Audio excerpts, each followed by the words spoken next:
Uy, good evening. Tara, hapir tayo.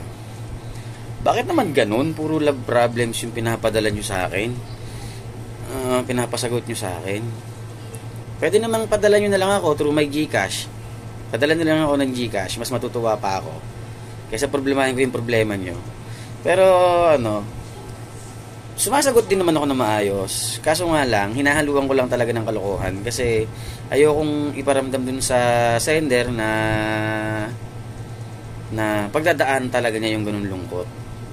So this is about sa hiwalayan na hindi niya alam kung paano niya sasabihin dun sa partner niya. Sus, eto tayo mga kapir tayo. Wag na maraming pautot. Okay? Wag na maraming pautot sa buhay. Kung makikipaghiwalay, makipaghiwalay na lang. Makipaghiwalay na lang kayo sa mga boyfriend nyo, sa mga girlfriend nyo. Ang dami nyo pang drama kasi. Yun yung nakakainis doon. Ang dami nyo pang drama. Ang dami yung drama na kukornihan ako sa inyo, sa ganyan. Pag binabasa ko yung mga story nyo, pag binabasa ko, nakukornihan ako.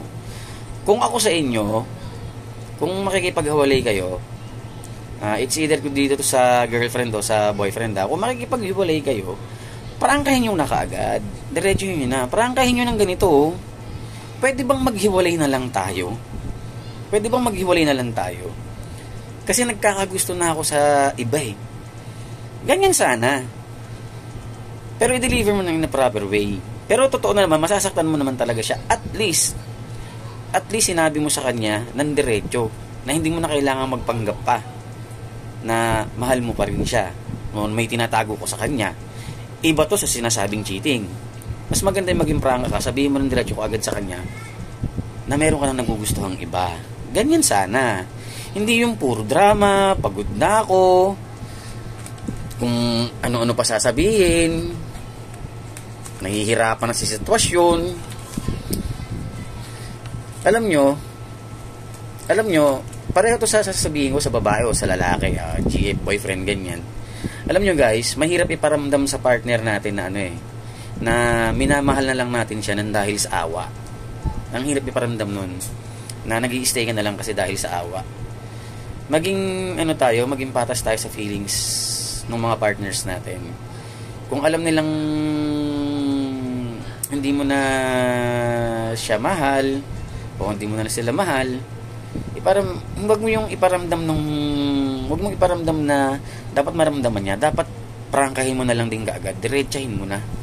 Hindi yung ang dami yung pautot, yung pagod ka na,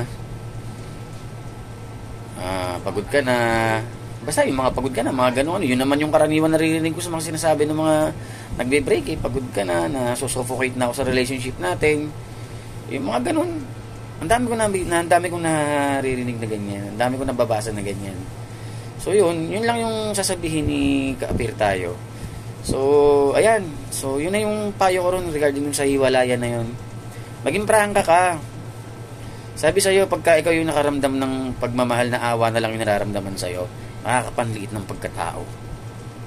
Promise, makakapanliit ng pagkatao. Kaya kung ayaw mo na sa kanya, prangkahin mo na lang kaagad. Diretsuhin mo na. At least may peace of mind kayo pareho. Tara, good evening, appear tayo.